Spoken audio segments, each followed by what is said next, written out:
Thank you, Presiding Officer, and I'm grateful to Paul O'Kane for securing today's debate. And I want to acknowledge the Poverty Alliance and the wider third sector for their efforts, not just in coordinating Challenge Poverty Week, but to challenge poverty day in and day out.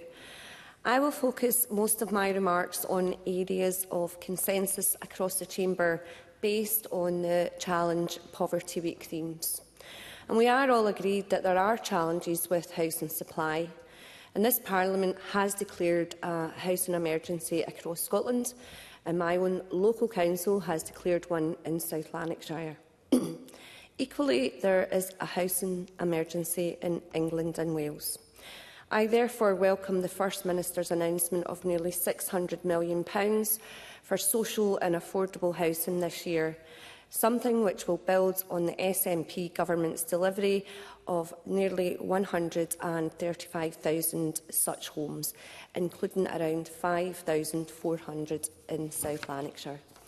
So, in the spirit of consensus, I encourage Labour colleagues to ensure the Chancellor's first budget tackles the housing emergency.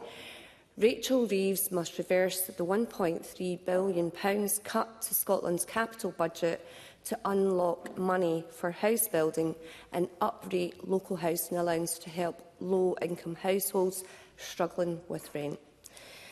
On transport, with the Scottish Government's expansion of concessionary bus travel to under-22s, over 2 million people in Scotland, including older and disabled people, can travel for free by bus.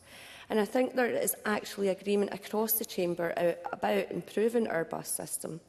And the recent Transport Act gives local authorities the power to run local bus services fit for local need. I welcome the Scottish Government's work around integrating different transport methods as well. So in East Kilbride, parts of the town, including Stewartfield and the village, don't have adequate bus services, and many people need to drive or take a bus to use the train. Going forward, an integrated ticket and improved bus service would help people leave the car at home and, importantly, tackle the effects of poverty. In terms of adequate incomes, the Scottish Government established an expert group, including representatives from all 5 parties, to consider a minimum income guarantee. And I look forward to reading the final report when it's published soon. So, with the limited powers of devolution, the SNP government has built a new social security system in Scotland, based on the principles of fairness, dignity and respect, which is delivering 15 benefits, 7 of which are unique to Scotland. So, from the game-changing Scottish Child Payment to adult disability payment, we are supporting around 1.2 million people in tackling poverty. The Carer Support Payment is financially supporting unpaid carers, and the Carers Allowance Supplement tops up their incomes beyond the UK system. There is much more I would like to say, Presiding Officer, but I need to conclude. Since it was reconvened 25 years ago, this Parliament has made great strides in challenging and tackling poverty. With policies like free personal care for everyone who needs it, concessionary bus travel for people young and old, and the Scottish Child Payment, which is estimated... The member is about to conclude, hopefully. Thank you. Which is estimated to be keeping 60,000 kids out of poverty this year.